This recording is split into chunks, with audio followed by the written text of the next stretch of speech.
NCERT में दे रखा है कि यदि क्वेश्चन नंबर 2.6 या 6 कि यदि 1 ग्राम मिश्रण में 1 ग्राम यदि 1 ग्राम मिश्रण में Na2CO3 एवं NaHCO3 सोडियम कार्बोनेट एवं सोडियम बाइकार्बोनेट की मोलों की संख्या समान है, मोलों की संख्या आपका समान है हो, तो इस मिश्रण से पूर्णतः अपक्रिया करने के लिए 0.1 मोलर HCl के कितने ml आयतन आपसे पूछ रहा है, आयतन आपसे पूछ रहा है की आवश्यकता होगी। ठीक, इस क्वेश्चन को समझिए, आप लोग आराम समझिएगा कैसे लगाएंगे। हम आराम से आपको पॉइंट टू पॉइंट बता रहे हैं। सबसे पहले करेंगे आप लोग कि सोडियम Na2 सोडियम कार्बोनेट और सोडियम बाई कार्बोनेट ये दे रखा है। इसका हम मान लेते हैं भार, चूंकि मिश्रण है ना, इसका भार मान लेते हैं हम x, इसका भार मान लेते हैं हम x। ये कितना बचेगा 1 माइनस x बचेगा भाई, क्योंकि दोनों का 1 ग्राम दे रखा है तो हमको इंडिविजुअल निकालने हैं कितने कितने होंगे। तो इसका x, इसका 1 माइनस x।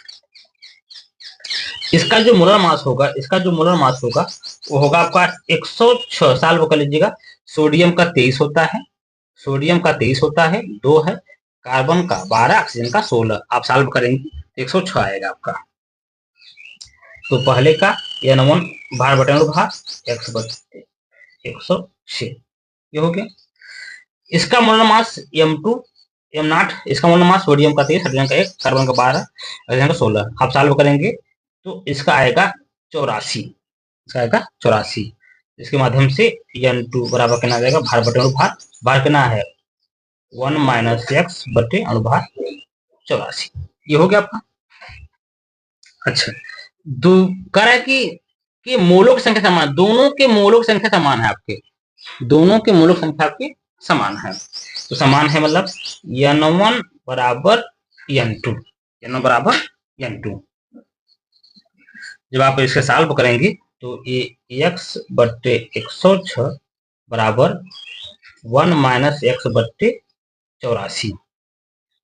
ठीक है, तो इसका इसमें पूरा, तो आपका 84x बराबर 106 माइनस 106x ये हो गया आपका।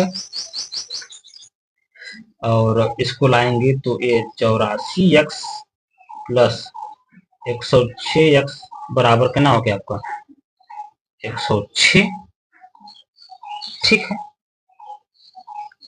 ठीक है, तो आप जोड़िए, आप इसे जोड़ेंगे तो 6 4 10, 6 4 10, 8 1 9, 1 से 90 x बराबर 106।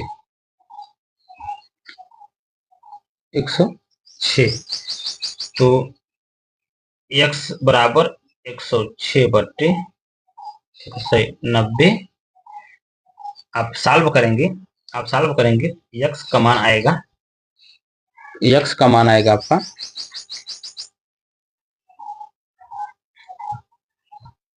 0.558 ग्राम ये आ जाएगा। और 1 माइनस x का जो मान आएगा 1.0.558 सॉल्व करेंगे 0.442 ग्राम। ये आपके आंसर आ जाएंगे। तो इसका x बराबर कितना निकला आपका 0.558 और इसका मान जो आएगा 0.442 जी, ये आपके हो गए। अच्छा, अब आगे कह रहा है कि समान हो, आगे कह रहा है इस मिश्रण से पूर्णतः क्रिया करने के लिए 0.1 मोलर HCl, ध्यान देना पूर्णतः क्रिया हो रहा है, अब ये मुझे HCl का पूरा मास निकालने हैं, मुझे HCl का पूरा मास निकालने हैं। पूरा मास निकल जाएगा, हमारा काम बन जाएगा। चलिए समझते हैं आराम से। अब रिएक्शन कराते हैं, पहले रिएक्शन कराते हैं। क्या है कि Na2CO3 HCl से क्रिया करा रहे हैं, 2HCl से करा रहे हैं, तो बन क्या है, बने क्या आपका 2NaCl प्लस H2O बनेगा और प्लस कार्बन डाइऑक्साइड। हम पूर्णतः क्रिया करा रहे हैं, ध्यान देना, हम पूर्णतः क्रिया करा रहे हैं। ठीक है, हम पूर्णतः क्रिया करा रहे हैं। तो सोडियम का सोडियम क्लोराइड बन जाएगा, कार्बन का कार्बन डाइऑक्साइड बनेगा और ऑक्सीजन का आपका H2O बन जाएगा।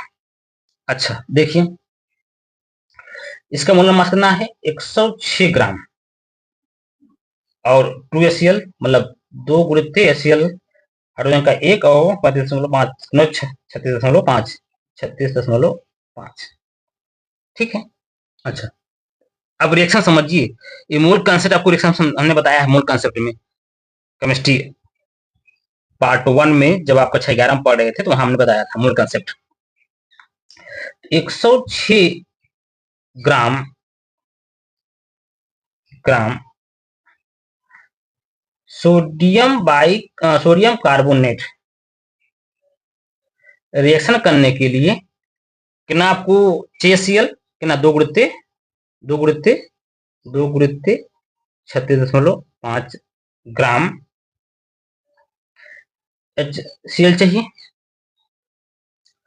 1 ग्राम के लिए, 1 ग्राम Na2CO3 के लिए तो आपका ये 71/106 ग्राम HCl। और कितना निकाले हो, कितना निकाले हो आप, इतना इतना ग्राम, 0.558 ग्राम Na2CO3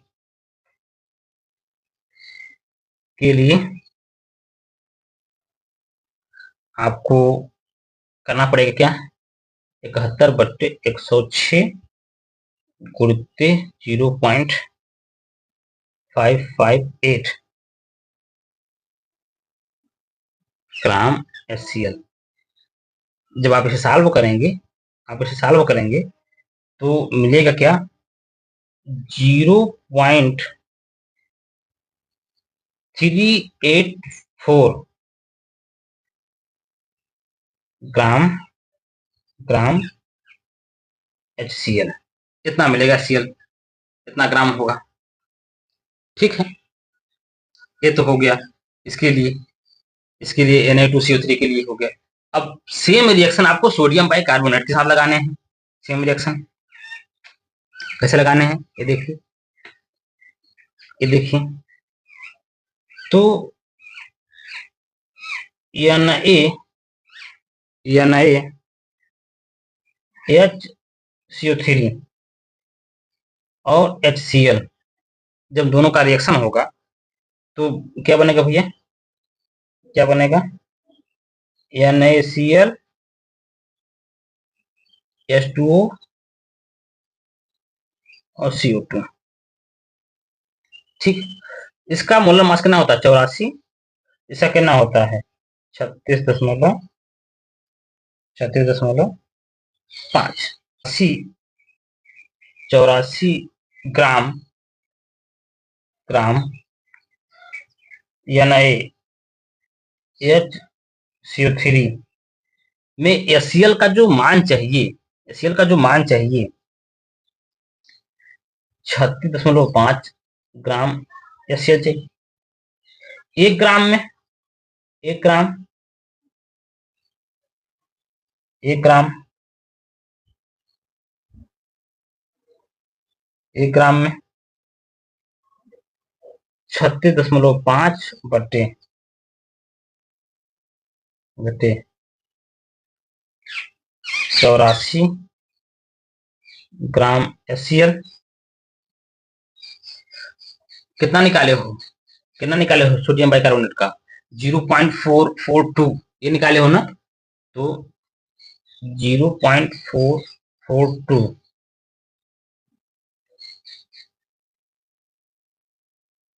gram sodium bicarbonate, sodium bicarbonate कितना जगह 36.84 × 10⁻442 ग्राम HCl।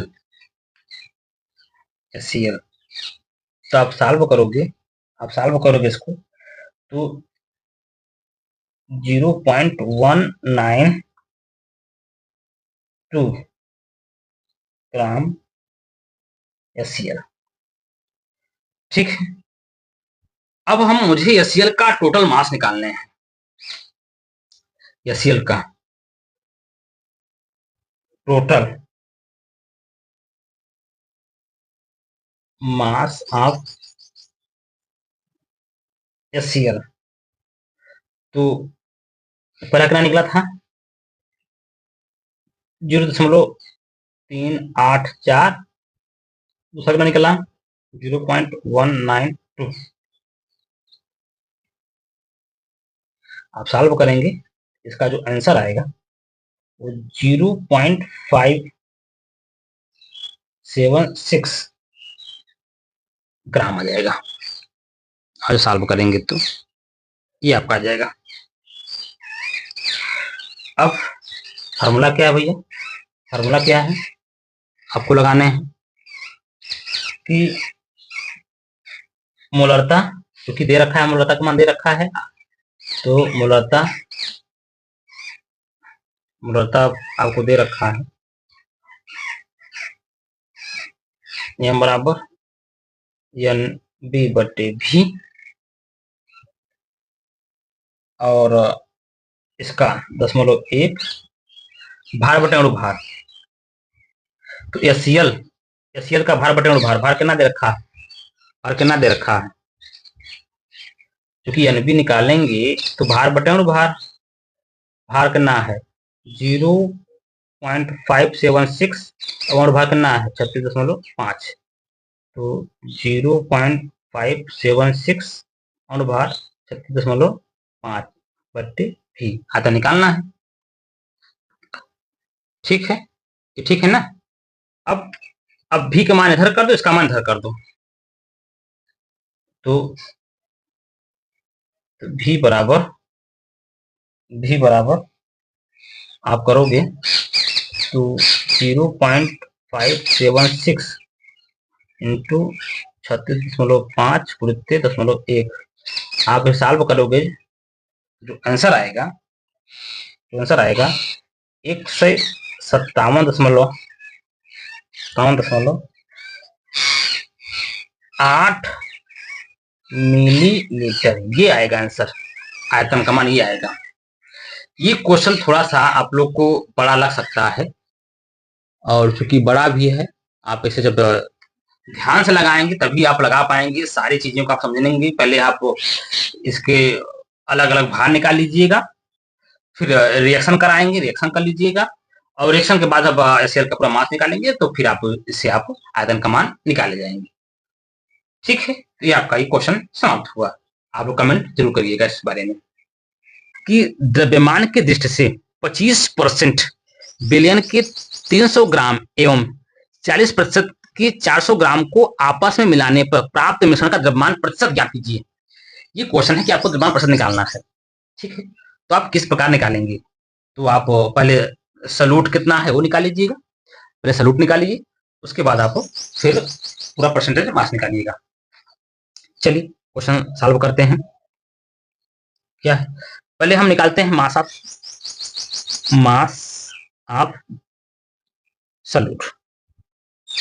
पहले हम निकालते हैं कि सलूट का कुल मास कितना है। आपका फर्स्ट विलयन इन फर्स्ट सॉल्यूशन कितना है? 25% है। 300 ग्राम का 25%। तो 300 ग्राम का 25%, ये 300 ग्राम का 25% कट जाएगा। ये सुना तो सुनना, 25 दिए 75 ग्राम निकल गया। ठीक है, ठीक है, ये हम सलूट निकाल रहे हैं, ये सलूट निकाल रहे हैं। तो आपका जो फर्स्ट सलूट का जो द्रव्यमान आया वो कितना, 75 ग्राम। इसी प्रकार सेकंड सलूट निकालेंगे, इसी प्रकार कितना दे रखा है, 400 का 40%। तो 400 का 40%, 4 चौक 16, 160 ग्राम हो गया। अब टोटल निकालिए, अब कितना सलूट हुआ, टोटल मास ऑफ सलूट कितना, 75 प्लस 160 कितना जाएगा, 235 ग्राम, ये निकल गया। और टोटल मास ऑफ सॉल्यूशन पूरा बिलियन, 300 और 400, 300 400 4 3 700 ग्राम, ये निकल गया। अब मास परसेंटेज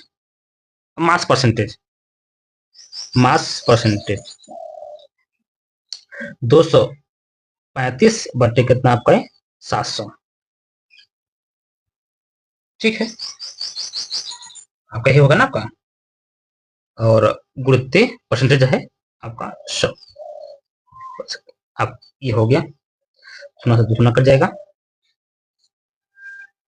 7 तिरिक 21, 7 तिरिक 21, 7 तिरिक 21.57 आ गया परसेंटेज ऑफ सॉल्यूट।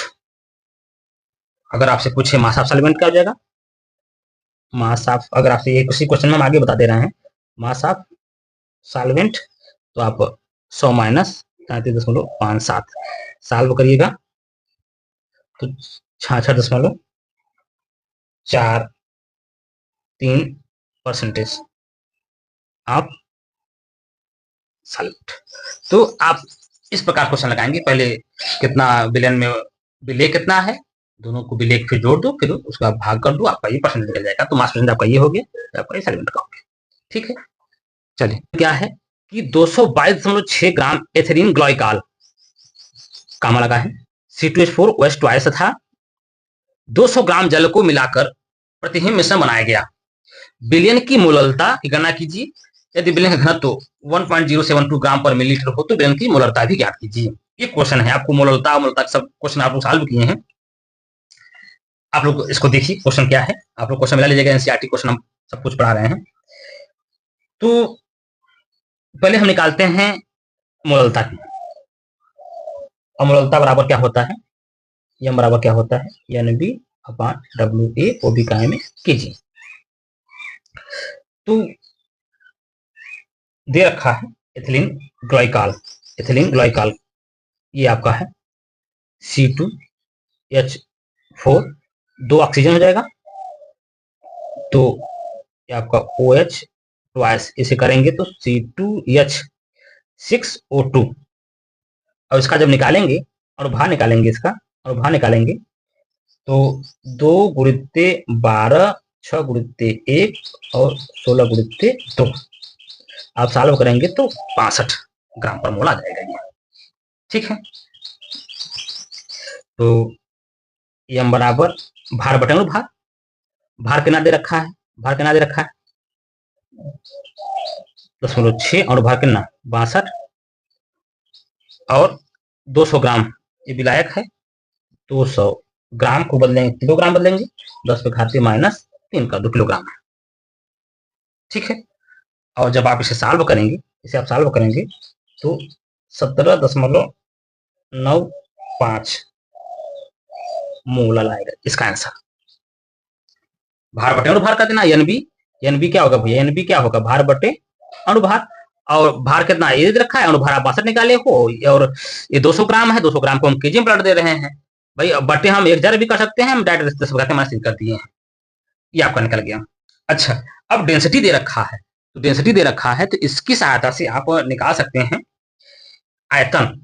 जब आयतन निकालेंगे, क्योंकि मुझे निकालने हैं यम, यम ए एन बी बटे भी होता है, तो आयतन कैसे निकालेंगे, तो डेंसिटी दे रखा है, इससे डेंसिटी निकालेंगे इसी माध्यम से।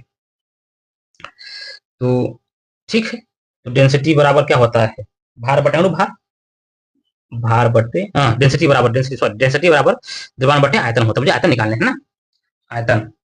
तो इसका डेंसिटी दे रखा है, डेंसिटी दे रखा है 1.072, और पूरा भार कितना होगा, पूरा भार 222.6 और 200 पूरा हो गया ये बटे भी। ठीक है, तो भी को आप यहां लाएंगे, 222.6 प्लस 200 बटे 1.072, ये आपका हो गया।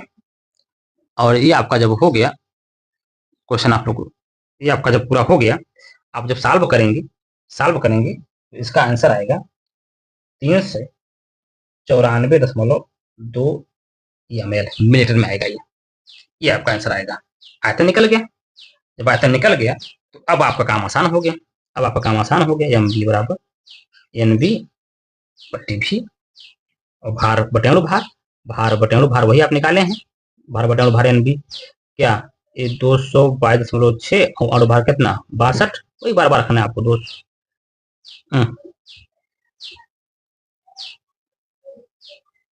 6 अणुभार 62, आयतन कितना निकल गया आपका, आयतन कितना निकल गया 394.2, ये एम एल में है, इसे मैंने लीटर में बनाएंगे, उसमें घाते माइनस इनका गुणा कर देंगे।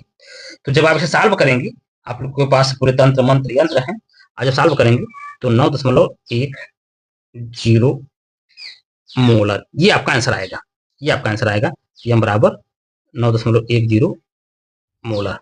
तो क्वेश्चन नंबर 8 भी आपका आंसर आ गया। तो आप लोग क्वेश्चन हम सब बताते जा रहे हैं, आप लोग कमेंट करिएगा, जैसा भी आपको अगर न समझ में आए तो आप लोग कमेंट करिएगा, हम और लेटेस्ट पढ़ाएंगे। ठीक है, तो आप लोग पहले इतना क्वेश्चन लगाइए, फिर आगे बढ़ते हैं।